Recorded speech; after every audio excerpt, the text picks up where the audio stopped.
রাজপুত্র নিজেকে আর সামলাতে পারল না। সে ঘুমন্ত তরুণীকে আলতো করে চুমু খেল। যাওয়ার আগে নিজের ভাঙা জেড পাথরের অর্ধেক অংশটি তার পাশে রেখে দিল। 5 বছর কেটে গেছে। সেই তরুণী এখন রাজপুত্রের সন্তানের মা। ছোট্ট ছেলে তার মায়ের প্রতি অপার ভালোবাসা নিয়ে সবসময় খেয়াল রাখে। অন্যদিকে রাজপুত্রের মা চাইছিলেন তিনি যেন দ্রুত বিয়ে করে সন্তান জন্ম দেন, কিন্তু রাজপুত্রের মন জুড়ে তখনও সেই অচেনা মেয়েটি জেডের টুকরোতে তাকিয়ে তার স্মৃতিতে ডুবে থাকে প্রতিদিন। একদিন রাজমাতা রথে চড়ে যাচ্ছিলেন। হঠাৎ চোখ পড়ল এক ছোট্ট শিশুর দিকে। প্রথম দেখাতেই তার বুক কেঁপে উঠল। ছেলেটি দেখতে একেবারে ছোটবেলার রাজপুত্রের মতো, আর গলায় ঝুলছে সে জেটের অর্ধেক অংশ। রাজমাতা বিস্মিত। কথা বলার আগে শিশুটি মায়ের কাছে দৌড়ে গেল। রাজমাতার হাতে রইল শুধু তার বই। হঠাৎ তিনি মাথা ঘুরে পড়ে যান। যখন হুঁশ এলো তখন দেখে মা আর তার বাচ্চা সেখান থেকে চলে গেছে। রাজমাতা দ্রুত রাজকুমারকে দেখে বললেন, তোমার ছেলেকে আমি নিজের চোখে দেখেছি। প্রথমে রাজপুত্র বিশ্বাস করল না, কিন্তু বইয়ের লেখাগুলো দেখে তাকেও মানতে হলো ওই তার সন্তান।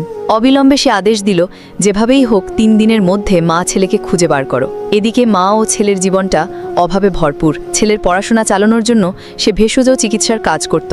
শুনল রাজমাতার চিকিৎসকের প্রয়োজন। সে চাকরির জন্য প্রাসাদে গেল।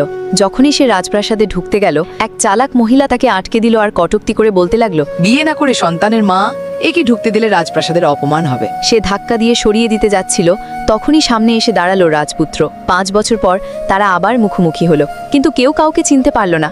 রাজপুত্র কঠিন স্বরে বলল, এটা কোনো মাছের বাজার নয়, চুপ থাকো। চালাক মেয়েটি বলে উঠল, রাজকুমার ইনি অবহিত কাজ করে বাচ্চা জন্ম দিয়েছে, আর তাকে তার বাড়ি থেকেই বের করে দেওয়া হয়েছে।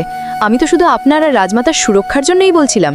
কিন্তু রাজমাতা মেয়েটির ভদ্রতা আর সরলতায় খুশি হলেন। বললেন, শুনেছি তোমার 5 বছর সন্তান আছে, কাল থেকে আমার সেবা করো আর ছেলেকেও নিয়ে এসো। পরের দিন মেয়েটি তার ছেলেটিকে নিয়ে রাজপ্রাসাদে এলো। ছেলেকে বাইরে অক্ষর লিখতে দিয়ে চলে গেল। শিশুর হাতে সুন্দর লেখা দেখে সবাই মুগ্ধ, কিন্তু চালাক মেয়েটির এটা একদমই ভালো লাগলো না।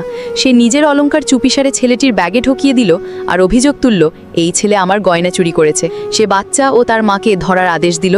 তারপর সে ইচ্ছাকৃতভাবে মেয়েটিকে আঘাত করল আর বাচ্চাকে ভয় দেখিয়ে বলল, তুমি যদি তোমার মাকে বাঁচাতে চাও আমার সামনে নত হয়ে মাফ চাও। বাচ্চা কাঁদতে কাঁদতে বলল, দয়া করে আমার মাকে ছেড়ে দিন। কিন্তু চালাক মেয়ে হাসতে হাসতে বলল, তুমি যত কষ্ট পাবে ততই আমার আনন্দ লাগবে। কি হবে যখন রাজকুমার এটি জানতে পারবে?